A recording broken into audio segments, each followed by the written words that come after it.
Welcome, children. Today we will discuss a simple problem. Simple problem means count the digits. Means user enter a number, we have to count the number of digits present in that number. Okay. For example, if user gives the n value is 1, 2, 3, 4, 5. So we have to only count the number of digit 1, 2, 3, 4, 5. Number of digit is equals to 5. Okay. So we have to solve this problem. How we solve? Here we write the program by using the scanner class.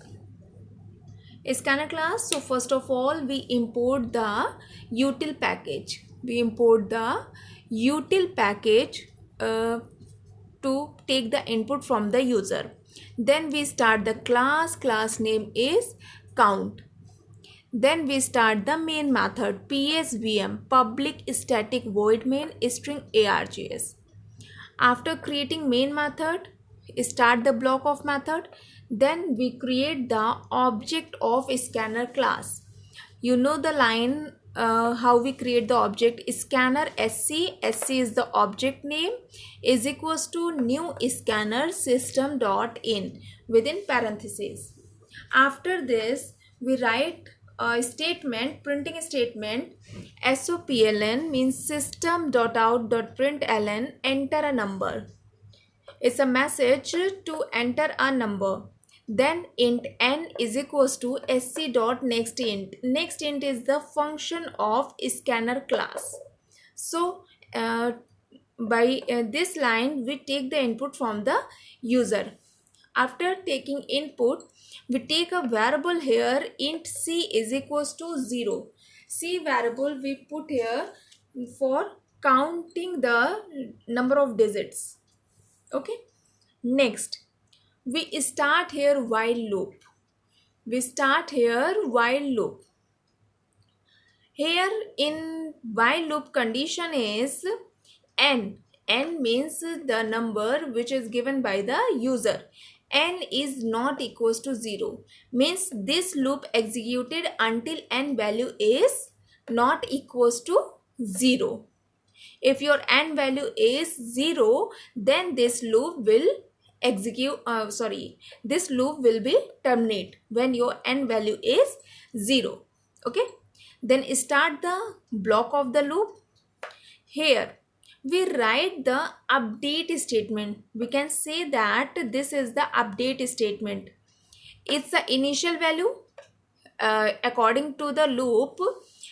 It's a initialization, condition, then updation. So here we take n value from the user, so we can say that it's the initial value of n.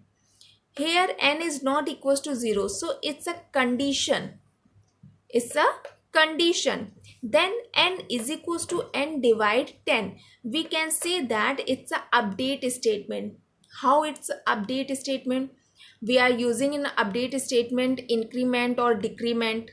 So this statement is to reduce the n value. Let's see how to reduce the n value. Suppose n is equals to 1, 2, 5, 6, 3. Suppose n value is this. Okay. Control comes to here. Here n is not equals to 0. Yes, condition is true. N is not equals to 0. Control comes to here. Here is n is equals to n divide 10. All of you know divide sign means it will store the quotient value. Okay. So here n value is 1, 2, 3, 4, 1, 2, 5, 6, 3. So when we divide by 10, so it will store the quotient value. First time it 10, then second time 2 is 20, then next time 5 it's a 50, then 6 and 3 here, next time it's a 6, so it's a 60 and 3 is the remainder. 3 is the remainder and quotient value is 125 6 means your quotient value is 1256. 3 is reduced from the original number. Clear? 3 is the reduced from the original number. So we can say that it is also a update statement. It is also a update statement. It is also an update statement because we can reduce a digit from the given number. We removed here 3. Okay, in quotient value we stores next time n value should be 1256 only. 3 is reduced. Okay, so according to this n value is 1256. Then control comes to here and C plus plus. Initial value of C is 0. Here C value is 1. Okay, here C value is 1. After this, here loop close. Then control comes to here and check the condition. Now n value is 1256. It's not equals to 0. Means this condition is true. Control again comes to here and now it will divide 1256 by 10. So in next time only 125 is the quotient value and 6 value is removed by using this n divide 10. Means this update statement we remove the last one digit and quotient value will be 125. You can see here your number is 1256. So when we divide by 10, first time 10, then is a 25, next time 2 times is 20, then 5 and 6, next time it will come 5 and here 50. 6 is the remainder value and quotient value is 125. So you can see here only this digit remains in n variable and this 6 is removed. So it will update the n value. Now next time n value is 125 and control comes to here. Now C value is 2. Okay, C value is 2. Again control comes to here, 125 is not equals to 0. So again comes to here. Here next time it will remove 5. Quotient value should be only 12 and C value is 3.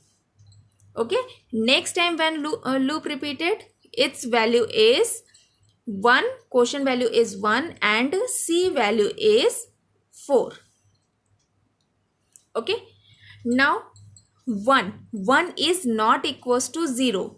When your n value is equals to 1 means 1 is not equals to 0. Again control comes to here, n is equals to n divide 10. So n value is 1, it divide by 10. So it's a smaller value, quotient value will be 0. It's a 0, remainder value is 1 and quotient value is 0. Here n value is 0. Here C plus plus. Now C value is 5. C increases 1 by 1. Okay. C value is 5. Again control comes to here. N is not equals to 0 but now n value equals to 0. Means this condition is false, then control come out from the loop. When control come out from the loop, here is the SOPLN C. So C value is 5. Means number of digit present in your digit is the 5. Okay. So it's a simple program to count the digit of the given number. So given number, according to the example, in your given number, number of digits are 5. Okay.